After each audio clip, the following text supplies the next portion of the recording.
हाँ जी, नमस्कार। Geography and Rajasthan history by sir Shevda YouTube channel पे आपका हार्दिक स्वागत है, अभिनंदन है।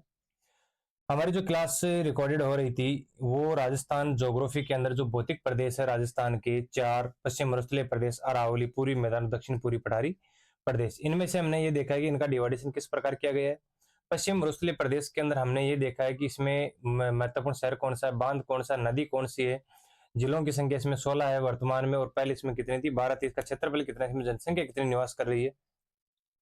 इन सभी को लेकर हमारी चर्चाएं कंप्लीट थी। आज राजस्थान के जो पश्चिम मरुस्थलीय प्रदेश है इसमें थोड़ी चर्चा हो रही है इसकी विशेषताओं के बारे में। इसके बाद में देखेंगे कि जो मरुस्थलीय प्रदेश है दो भागों में विभाजित है, शुष्क और अर्धशुष्क। ये जो विभाजित हो रहा है किस समवर्षा रेखा द्वारा हो रहा है, इसमें कितनी वर्षा इसमें पाई जाती है, या राजस्थान में कितनी वर्षा इस मरुस्थलीय प्रदेश में होती है, और राजस्थान का मरुस्थलीय प्रदेश की और विशेषताएं क्या क्या है।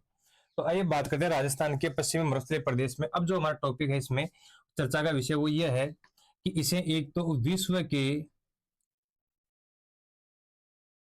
विश्व में सबसे धनी मरुस्थल माना जाता है।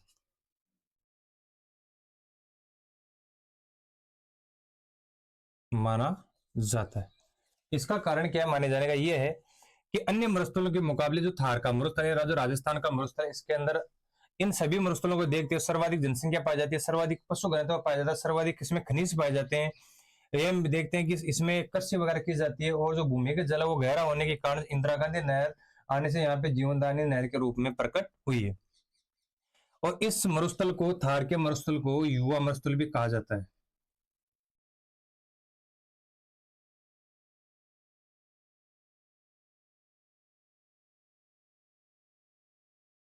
युवा मरुस्थल भी कहा जाता है। और बात करते हैं थार के मरुस्थल के अंदर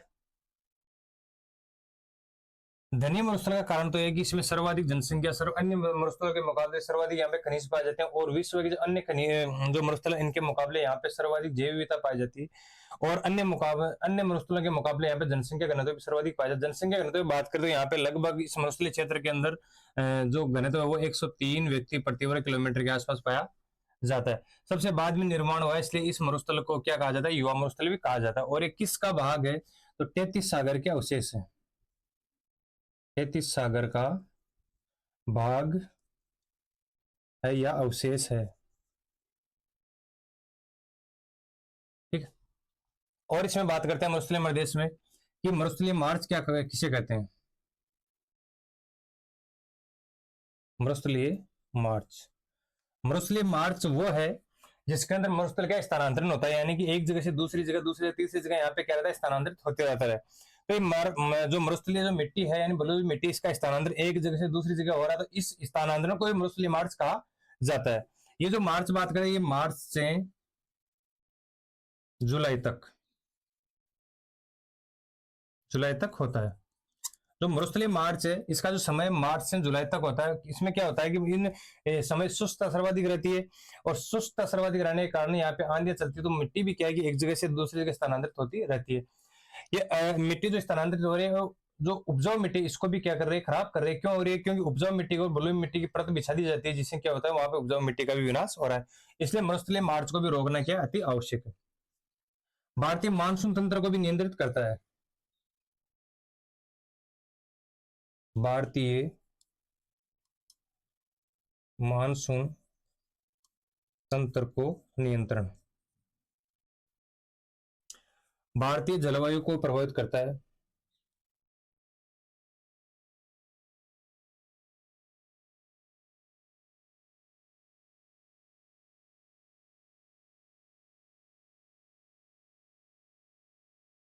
अब देखो मानसून को तंत्र को कैसे नियंत्रित करता है, इस प्रकार करता है कि गर्मियों के अंदर सर्वाधिक गर्मी पड़ती है, तो निम्न वायुदाब का जो केंद्र है मरुस्थलीय, पश्चिम मरुस्थलीय प्रदेश में पाया जाता है। और हवाओं का जो नियम है वो क्या है कि उच्च वायुदाब से निम्न वायुदाब की ओर चलती है। जब गर्मियों में 21 जून के आसपास सूर्य कर्क रेखा पे सीधा चमकता है, तो यहाँ पर पश्चिम मरुस्थलीय प्रदेश है, यहाँ पे सर्वाधिक तापमान पाए जाने के कारण यहाँ बलुई मिट्टी दिन के अंदर सर्वाधिक गर्म हो जाती है और रात के अंदर सर्वाधिक ठंडी हो जाती है। जब सर्वाधिक गर्म होती है तो यहाँ पे निम्न वायुदाब का केंद्र बनता है, जो पवने हैं वो गर्म होकर हल्की होकर ऊपर उठती है और नीचे निम्न वायुदाब का केंद्र बनता है। तो इसलिए जब निम्न वायुदाब का केंद्र बनता है और जो हिंद महासागर है इसके ऊपर उच्च वायुदाब पाया जाता है, क्योंकि सूर्य किरणें तिरछी पड़ती है। तो हिंद महासागर से जो उच्च वायुदाब से हवाएं निम्न वायुदाब की ओर चलेगी, तो ये पश्चिम मरुस्थलीय प्रदेश क्या करता है, मानसूनी हवाओं को नियंत्रित करता है, उनको आकर्षित करता है। जैसे फिर शीत ऋतु की बात करें, शीत ऋतु में यहाँ पर जो तापमान है लगभग 0 डिग्री या 3 डिग्री माइनस में भी चला जाता है, तो यहाँ पे उच्च वायुदाब हो जाता है। तो यहाँ से हवाएं किस तरफ चलती है, हिंद महासागर की ओर चलती है। इसलिए सर्दियों के अंदर हमारे यहाँ पे क्या नहीं होती है, वर्षा नहीं होती है। तो मानसून को भी क्या करता है, नियंत्रित करता है। जलवायु को प्रभावित किस प्रकार करता है कि मरुस्थलीय जो प्रदेश है यहाँ पर सर्वाधिक सूखे के कारण यहाँ पे शुष्क जलवायु पाई जाती है, ठीक है। और जो अरावली है इसके वृष्टि छाया प्रदेश के अंदर भी जो प्रदेश भौतिक प्रदेश है आता है, यानी अरावली के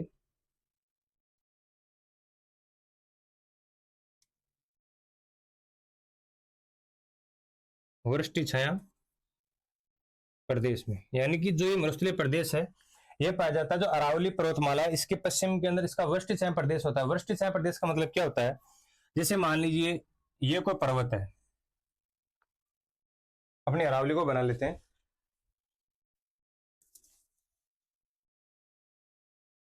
जब मानसून पड़ेंगे इसमें और देख लेंगे।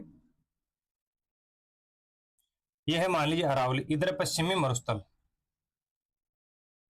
जब हवाएं दक्षिणी इससे से यानी दक्षिण पश्चिम से उत्तर पूर्व की ओर चलती है, तो जब हवाएं ऐसे आती है तो इसमें किसी प्रकार का अरावली पर्वतमाला द्वारा अवरोध नहीं करने का सीधी वो हवाएं ऊपर निकल जाती है।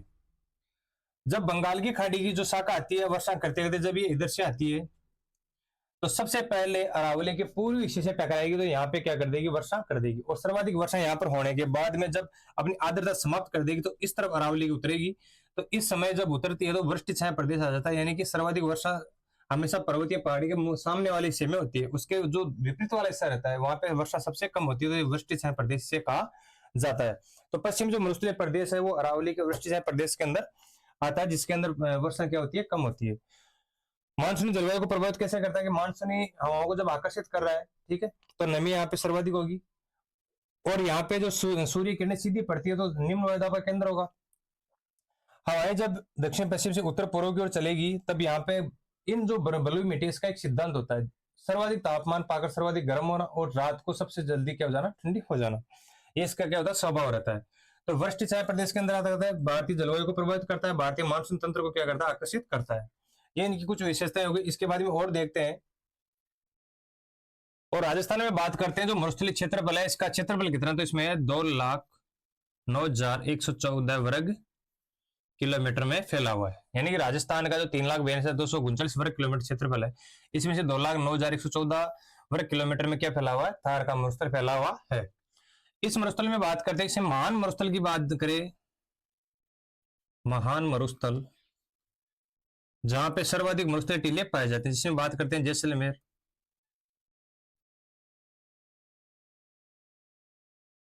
बीकानेर, बाड़मेर। इन जिलों की बात करें, इसमें मरुस्थल का सर्वाधिक प्रसार होने के कारण से महान मरुस्थल के नाम से भी इसे जाना जाता है। और ये क्या करता है कि इसमें जो वर्षा है इस महान मरुस्थल में तो 0 सेंटीमीटर से लेकर 10 सेंटीमीटर के मध्य क्या होती है, वर्षा होती है। इसमें और देखेंगे कि अभी जो मरुस्थलीय मार्च हुआ है कि क्या इस मिट्टी का स्वभाव की बात करें, तापांतर की बात करें, तो दिन में सर्वाधिक तापांतर, दिन में सर्वाधिक, रात में सबसे कम। तो सर्वाधिक दैनिक तापमान की बात करें, इस कारण इनमें जो मरुस्थलीय प्रदेश है सर्वाधिक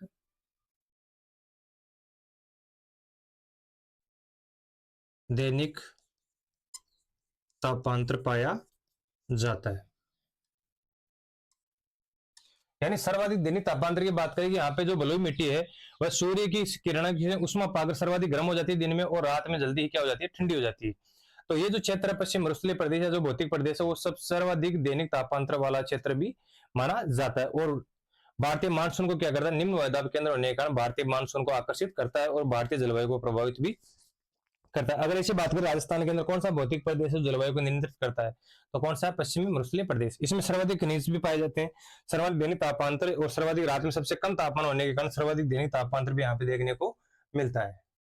अब बात करते हैं राजस्थान के अंदर जो वर्षा रेखाएं गुजरती है 10 सेंटीमीटर की, 25 सेंटीमीटर और 50 सेंटीमीटर, ये किस किस का विभाजन करती है और किस प्रकार राजस्थान से गुजरती है।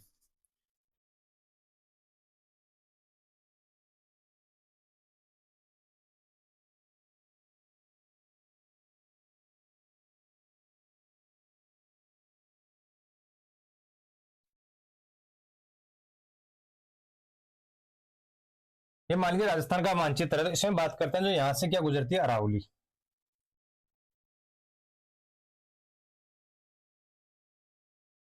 राजस्थान में बात करते हैं सम वर्षा रेखा, यानी सम्मान वर्षा वाले स्थानों को मिलाने वाली रेखाएं।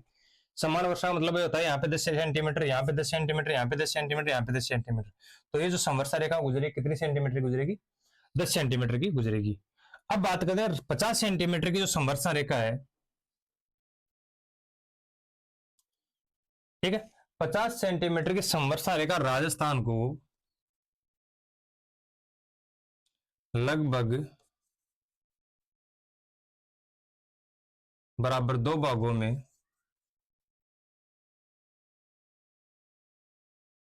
विभाजित करती है। 50 सेंटीमीटर की संवर्षा रेखा राजस्थान को लगभग बराबर दो भागों में विभाजित करती है। जो ये 50 सेंटीमीटर की संवर्षा रेखा है वो अरावली के समानांतर गुजरती है। ठीक है, किसके समानांतर, अरावली के समानांतर गुजरती है। तो अरावली के समानांतर गुजरने के कारण राजस्थान के लगभग दो पार्ट करती है। कौन सी, समष्टि 50 सेंटीमीटर समष्टि रेखा। अब बात करते हैं 25 डिग्री की, सॉरी 25 सेंटीमीटर की। तो ये 25 सेंटीमीटर, तो 25 सेंटीमीटर की बात करें, यह जो समवर्षा रेखा है यह है पश्चिमी मरुस्थलीय प्रदेश को बराबर लगभग लगभग बराबर दो भागों में विभाजित करती है। यानी 25 सेंटीमीटर समवर्षा रेखा है वो राजस्थान के जो मरुस्थलीय प्रदेश है इसको लगभग बराबर दो भागों में विभाजित करती है। ये तो है शुष्क, और ये कौन सा, अर्ध शुष्क। ठीक है, दो हो गई। तीसरी बात करते हैं 10 सेंटीमीटर की। 10 सेंटीमीटर की जो समवर्षा रेखा है, पहले 50 सेंटीमीटर, फिर 25, फिर बात करें 10 सेंटीमीटर की।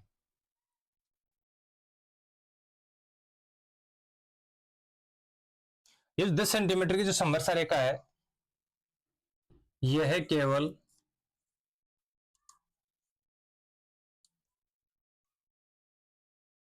राजस्थान के जैसलमेर से गुजरती है। अब देखिए तीन समवर्षा रेखाएं हो गई। 10 सेंटीमीटर की बात करें ऑल ओवर राजस्थान के अंदर केवल जैसलमेर से गुजरती है। 25 सेंटीमीटर की बात करते हैं राजस्थान को शुष्क और शुष्क दो भागों में विभाजित करती है। 50 सेंटीमीटर की बात करें राजस्थान को बराबर दो भागों में विभाजित करती है। कौन से, 50 सेंटीमीटर, ये अरावली के समानांतर गुजरती है। एक बार पूछा गया 10 सेंटीमीटर समवर्षा रेखा राजस्थान के किस जिले से गुजरती है, तो किसका नाम आएगा, जैसलमेर का। पश्चिमी मरुस्थलीय प्रदेश को बराबर दो भागों में विभाजित करने वाली रेखा की बात करें तो कौन सी आएगी, 25 सेंटीमीटर। राजस्थान को बराबर दो भागों में विभाजित करने वाली रेखा की बात करें तो कौन सी आएगी, 10 सेंटीमीटर समवर्षा रेखा हमें देखने को मिलेगी। अब इसमें बात करें समष्टि रेखाओं की, तो ये जो 50 सेंटीमीटर समष्टि रेखा है ये पश्चिमी मरुस्थलीय प्रदेश का पूर्वी भाग निर्धारित करती है। और 10 सेंटीमीटर की बात करते हैं मरुस्थलीय प्रदेश का पश्चिम भाग लगभग निर्धारित करती है। इधर से फिर आगे जाएंगे और जैसलमेर के आगे सम की तरफ इधर जाएंगे तो यहाँ पे सबसे कम वर्षा होगी, लगभग 1-2 सेंटीमीटर के आसपास वर्षा होती है। अब बात करें इस मरुस्थलीय प्रदेश को, जो ईश्वरी प्रसाद है,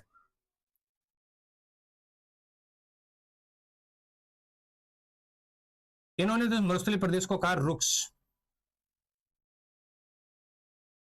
और जो ह्वेनसांग था इन्होंने इसे कहा गुजरात, गुजरात प्रदेश। ये याद रखना है। ईश्वरी प्रसाद ने, डॉक्टर ईश्वरी प्रसाद ने मरुस्थलीय प्रदेश को किस नाम से पुकारा है, रुक्स प्रदेश, और ह्वेनसांग ने किस नाम से पुकारा है, गुजरात प्रदेश। मरुस्थलीकरण की बात करें राजस्थान में सर्वाधिक जो मरुस्थलीकरण है